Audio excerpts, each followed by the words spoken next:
Welcome to sitza.com. Enthalpy of neutralization. Enthalpy of neutralization is the energy change which occurs when 1 gram equivalent of an acid is neutralized with the 1 gram equivalent of a base. We know when you react an acid with a base,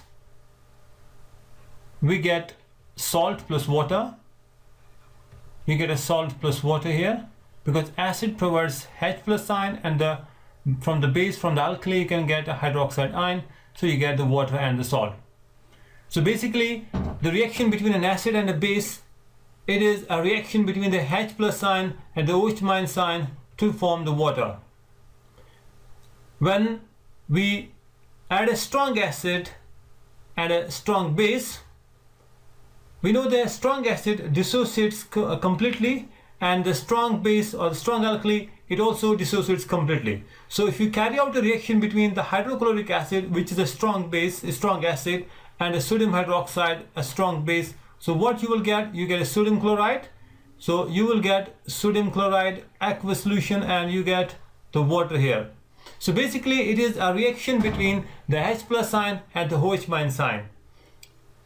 From all types of acids or the alkalis, you get H plus and the OH minus sign. So this neutralization reaction is actually the reaction between the H plus signs and the OH minus signs.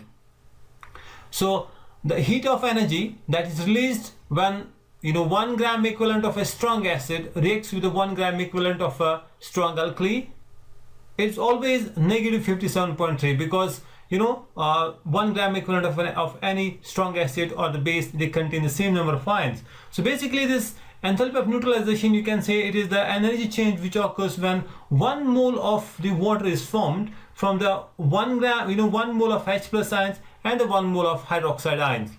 But for the strong acids which actually dissociate completely, it will always be constant, that is negative 57.3, because the strong acids and the strong bases, they dissociate completely. However, weak acids and the weak bases like the acetic acid, benzoic acid, they actually dissociate partially. They don't dissociate in the aqueous solutions, they don't dissociate completely. So there is always an equilibrium between these weak acids or the weak bases. For example, if you have an acetic acid, CH3COH, it always dissociates partially into the CH3CO negative ion and H plus ions. Or the base like ammonium hydroxide, it also dissociates partially into NH4 positive and the hydroxide ions. So that's why for the weak acids and the weak bases, when you neutralize a weak acid with a weak base, always the enthalpy of neutralization will be less than 57.3 value. For the strong acids, it's always constant, because you need some of the energy to break these 1 mole, or you can say 1 gram equivalent of an acid completely into ions.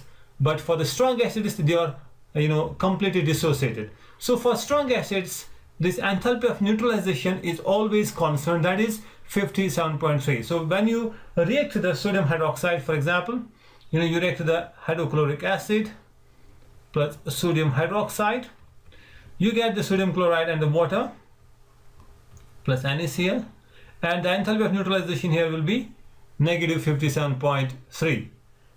If you react to the potassium hydroxide with the HCl, suppose you react to the this hydrochloric acid with the potassium hydroxide, again here in this case you get the water plus you get potassium chloride, but again the heat of neutralization, energy of neutralization will again be 57.3, negative 57.3. So this is the heat of neutralization for all the strong acids and the strong bases. When you react a strong acid with a strong base, so the enthalpy of neutralization will always be constant, that is 57.3. But for the weak acids and the weak bases, actually there is a little equilibrium, right? There is an equilibrium between the acid, between the dissociated and the undissociated form of the molecules. Suppose you take here an acetic acid and you react with the suppose you react with the sodium hydroxide, so therefore the this enthalpy of neutralization will be less. If you take the acetic acid, which is a weak acid, it dissociates partially there, and if you react with suppose the sodium hydroxide, so what you get this sodium acetate, CH3CONA, This is the salt that you get, plus you get the water. But the enthalpy of neutralization here, it will not be negative 57.3. It will be less than, the enthalpy of neutralization will always be less than 57.3 kilojoules per mole, right? It will be less than this value. Why? Because this acetic acid does not dissociate completely, so you need some of the energy here to break it completely. But sodium hydroxide, which is actually a strong base, and it will dissociate completely, so therefore you need certain energy here to break this acetic acid molecule into ions. So that's why this enthalpy of neutralization will be less than 57.3. For the different acids, weak acids, weak bases, it will have different value, because the dissociation constant of different weak acids is not same. That will be different. And similarly, if you take a weak acid and again react with a weak base also, so again the enthalpy of neutralization will be less than 57.3. But if you take hydrochloric acid and a sodium hydroxide, which are both actually are strong electrolytes. HCl is a strong acid. Sodium hydroxide is a strong base. So when you neutralize it, you are expecting it to be what? 57.3. But this is only possible when you have a polar solvent, polar protic solvent. In a aprotic solvent like benzene, the enthalpy of neutralization between a strong acid and a strong base, even in this for these substances, for these electrolytes, will not be 57.3. It will be less than 57.3. Why? Because in the aprotic solvents, these electrolytes here, they don't dissociate completely, so they always dissociate partially. So that's why in aprotic solvent also they will have a lower enthalpy of neutralization. They will have less than negative 57.3 value of this enthalpy of neutralization. But for the electrolytes like for the acids like HF and the sodium hydroxide, if you react the HF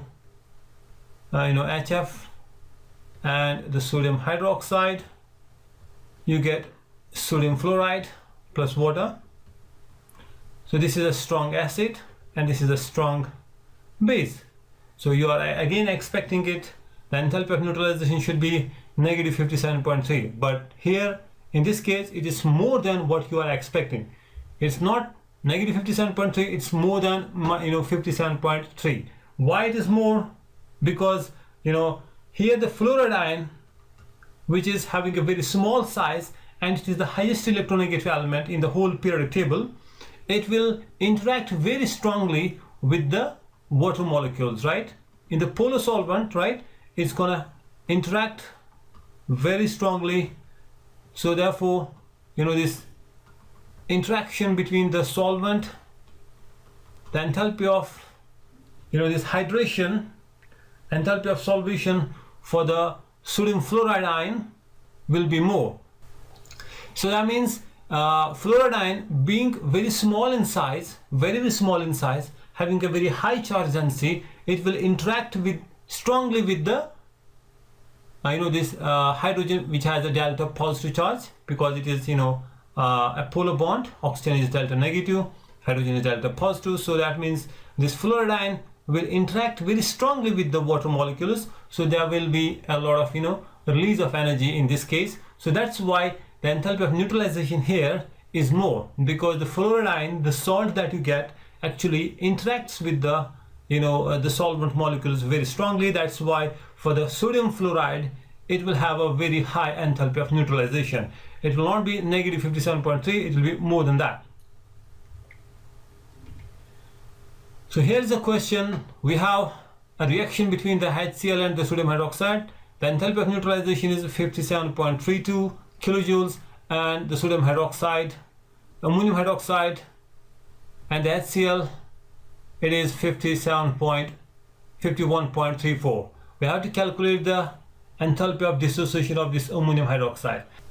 So in this question, it says the enthalpy of neutralization of HCl and the sodium hydroxide is 57. So HCl and NaOH, it is, when this is the reaction, the heat released here is negative 57.32 kilojoules per mole, and we have to find out the amount of energy that we require to dissociate this weak base here, in this case weak alkali ammonium hydroxide, and the enthalpy of neutralization of this ammonium hydroxide with the same strong acid is 51.34. actually we have to find out the enthalpy of this dissociation, the energy that we require here to dissociate this ammonium hydroxide ion into NH4 aqueous and the hydroxide ions. So let's suppose here this is the X here, correct? This is the X kilojoules of heat. This is the amount of, and this is our reaction, and here the enthalpy of this neutralization is 51.34. The heat that is released when H plus ion reacts with the OH negative ion, you get 57.32. but in this case we need some of the energy here to break this ammonium hydroxide. So basically you can say, let's suppose this is the delta H1 and this is delta H2 and this is the delta H3, which is actually X. The energy change that occurs here in this case, when you react the strong acid with the ammonium hydroxide, that is delta H1, which is actually equal to the amount of energy which you require here to break this molecule ammonium hydroxide. That is actually the delta H3 here, right? Enthalpy of this dissociation, you have to first of all break this molecule into ions, and after those ions are formed, then the hydroxide ion will react with the H plus ion, and that means this, when this reaction occurs, how much energy is released? Then it is delta H2, correct? Delta H2. Now let's put the values here. The delta H1 actually is minus 51.34. Delta H3, which is actually the the enthalpy of dissociation, let's take it X, and plus here delta H2, which is minus 57.32, right? This is the energy, and therefore the X, this the enthalpy of dissociation delta H3, it will be equal to minus 51.34 plus 57.32. so this delta H3, which is actually X here, it will be equal to, this is 5.98 kilojoules positive plus 5.98 kilojoules per mole. This is the amount of energy that we require here to basically break this ammonium hydroxide completely into ions, and then this hydroxide ion will actually interact with the HCl, and the enthalpy of neutralization there will be 57.32. Hope you got it. Thanks for watching the video. Bye for now.